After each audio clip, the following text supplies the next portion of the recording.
বাংলার জমির আমরা জানি আল্লাহরই গোলাম আল্লাহ এই জমিনের মধ্যে আল্লাহ সাইদি সাহেব আজকে 50 আর কোরআনুল কারীমের দাওয়াত দেওয়ার কারণে মানুষের কানে কানে কোরআনের কথা পৌঁছে দেওয়ার কারণে আজকে এইটা বাংলাদেশের আবু জাহেলের আজকে সহ্য হয় না। এই কথা বলেন ঠিক কিনা মুসলমান? আজকে তাকে এক যুগ কোরআনুল কারীমের দাওয়াত দেওয়ার কারণে আজকে এক যুগ তাকে জেলখানায় বন্দী করে আজকে তাকে পরিকল্পিতভাবে হত্যা করা হয়েছে। ও তাওহীদ জনতা যেই মুফাসসির কোরআন বাংলার জমিনে কোরআনের তাফসীর করে মানুষদেরকে দ্বীনের পথে আহ্বান করেছে আজকে যাকে বাংলার জমিন থেকে ষড়যন্ত্র করে যাকে আজকে মৃত্যু ঘটিয়ে দেওয়া হয়েছে এদের বিচার বাংলার জমিনে তাই বলে আমরা করতে চাই। এদের বিচার অচিরে আমরা বাংলার জমিনে দেখতে চাই। কথা বলা ঠিক কিনা? আমরা দেখতে চাই কি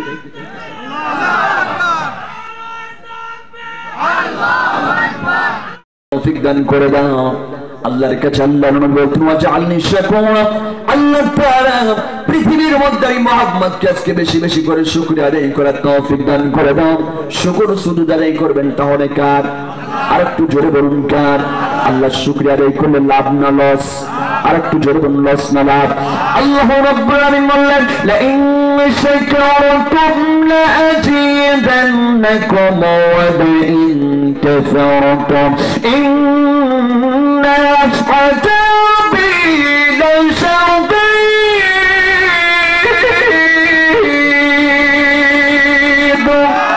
আল্লাহ রাব্বুল আলামিন পবিত্র কালামুল্লাহ শরীফের মধ্যে জানিয়ে দিয়ে বলেছেন বান্দা বান্দি শোনো এই পৃথিবীর মধ্যে আমি আল্লাহ তাআলা এত সুন্দর নিয়ামতটা যে তোমাদের জন্য নাজিল করে দিয়েছে। এত সুন্দর পৃথিবীতে আমি আল্লাহ তাআলা এত সুন্দর নিয়ামত রাজিদান করে দিয়েছি যারা আমি আল্লাহ তাআলা এই নিয়ামত পেয়েছো এবং নিয়ামত পাওয়ার পরে যারা শুকর সুজুদ আদায় করবে আমি আল্লাহ তাআলা তাদেরকে পৃথিবীর মধ্যে আজকে নিয়ামত বানিয়ে দেব। আর যারা আমি আল্লাহর নিয়ামত পাওয়ার পরে যারা আজকে গুচ্ছা করে থাকো না আমি আল্লাহকে অ্যাভয়েড করে থাকো না আমি আল্লাহর সৃষ্টিকে অস্বীকার করো না এই মানুষকে আমি আল্লাহ তাআলা পৃথিবীর মধ্যে তাদেরকে বলে দিলাম পৃথিবীতে আমি তাদেরকে পথভ্রষ্ট করে দেব না। আর আমি আল্লাহর মতো শাস্তি তাদেরকে কেউ দিতে পারবে না। জোরে বলেন আল্লাহু আকবার। এর জন্য পৃথিবীর মধ্যে আল্লাহরই গোলাম সর্বক্ষেত্রে সর্বাবস্থা আল্লাহরই গোলাম। আজ বেশি বেশি করে শুকরিয়া আদায় করবেন। শুকরিয়া আদায় করলে আল্লাহ নিয়ামত বাড়িয়ে দেবেন। এজন্য কলিজার টুকরো এবার ডাক দিবেন ওয়াজআলনি শাকুরা। আল্লাহ তাআলা সব সময় তোমার কাছে যেন শুকরিয়া আদায় করতে পারি তৌফিক দান করে দাও। এবং 2 নম্বরে ডাক দিবেন ওয়াজআলনি সাবরা। আল্লাহ তাআলা সর্বক্ষেত্রে আমাকে বেশি বেশি করে ধৈর্য ধারণের তৌফিক দান করে দিও। জোরে বলি সুবহানাল্লাহ। আল্লাহর নবী বলছেন ওয়াজআলনি সাবরা। আল্লাহ আমাকে বেশি বেশি করে ধৈর্য ধারণ করার তৌফিক দান করো। সুখে হোক দুঃখে হোক বিপদে হোক আবাদে হোক সব সময় যেন তোমার কাছে সবর ধরতে পারি। জোরে বলে আল্লাহু আকবার। এখন আমাদেরও এই কাজ করার দরকার আছে না নাই?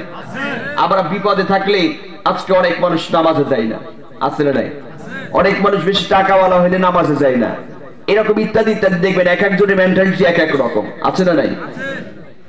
বিপদে পড়লে উনি নামাজে যাচ্ছে না, আল্লাহ আর বিপদ দিচ্ছে নামাজেই যাবো না, আসলে এরকম।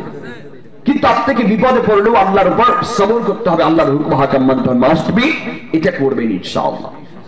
এবং আল্লাহ নবী সাল্লাল্লাহু আলাইহি ওয়াসাল্লাম এটা আল্লাহর কাছে কেন চাইলেন? কেননা কলিজার টুকরো নবী আবার নির্যাতিত নিষ্পেরিত কলিজার টুকরো নবী আবার যখন তার উপর কোরআন নাজিল হয় নাই তখন কলিজার টুকরো নবীর শত্রু কিন্তু একটাও হয় নাই। কথা বলেন ঠিক কিনা?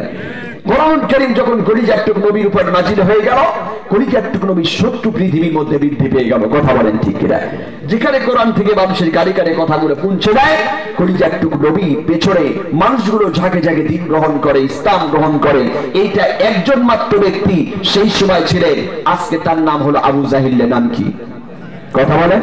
এই আবু জাহাল এই কোরআন প্রচারণা চালায়, এইটা আবু জাহাল চায় না। কেননা মুহাম্মদের কথা যেই শোনে সেই হেদায়েত প্রাপ্ত হয়ে যায়। চলে বলি সুবহানাল্লাহ। বাংলাদেশেও এইরকম একটা সিচুয়েশন তৈরি হয়ে গেল। একজন নন্দিত মুফাসসিরে কোরআন, তিনি দীর্ঘ 50 ইয়ার্স কোরআনুল কারীমের দাওয়াত দিলেন, তাফসীর করলেন। মানুষগুলো ঝাঁকে ঝাঁকে হিন্দু বৌদ্ধরা খ্রিস্টানরা ঝাঁকে ঝাঁকে আজকে দিন গ্রহণ করতে শুরু করলেন, ইসলাম গ্রহণ করতে শুরু করলেন। কথা বলেন ঠিক কিনা?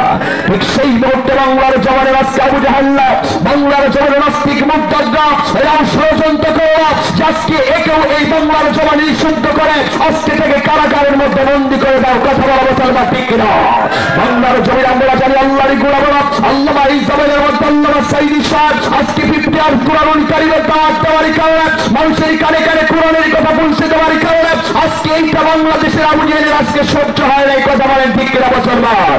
আজকে তাকে এক যুগ কোরআনুল কারীমের দাওয়াত দেওয়ার কারণে আজকে এক যুগ তাকে জেলখানায় বন্দী করে আজকে তাকে পরিকল্পিতভাবে হত্যা করা হয়েছে। ও তাওহীদ জনতা, যেই মুফাসসির কোরআন বাংলার জমিনে কোরআনের তাফসীর করে মানুষদেরকে দ্বীনের পথে আহ্বান করেছে, আজকে যাকে বাংলার জমিন থেকে ষড়যন্ত্র করে যাকে আজকে মৃত্যু ঘটিয়ে দেওয়া হয়েছে, এদের বিচার বাংলার জমিনে ট্রাইব্যুনাল আমরা করতে চাই, এদের বিচার অচিরে আমরা বাংলার জমিনে দেখতে চাই। কথা বলা ঠিক কিনা? আমরা দেখতে চাই কি?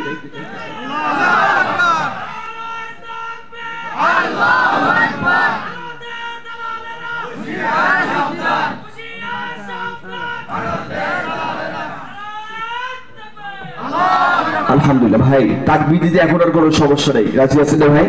এখন আর কোনো সমস্যা নাই, একটা করে তাকবীর দিবে। যত নাস্তিক মুর্দাদ আছে আপনাদের এই মশিপুর গ্রাম থেকে এক দৌড়ে চলে যায় মাশাআল্লাহ বিসিকে। কথা হয় না, কথা হয় না, এক দৌড় বাইরে চলে যাবে বিসিকে, বুঝছে? এখন বর্তমান আমরা জানি যে বাংলার জমিন থেকে একটা মাশাআল্লাহ লাউয়ের বিদায় দিচ্ছে। কথা হয় না, একটা লাউ কিন্তু বিদায় দিচ্ছে, বুঝছে? আর একটা কদু কিন্তু আছে। কথা হয় না, কথা হয় না। ওই যে লাউ এই কদু একটা কথা আছে না ভাই, একটু বুঝে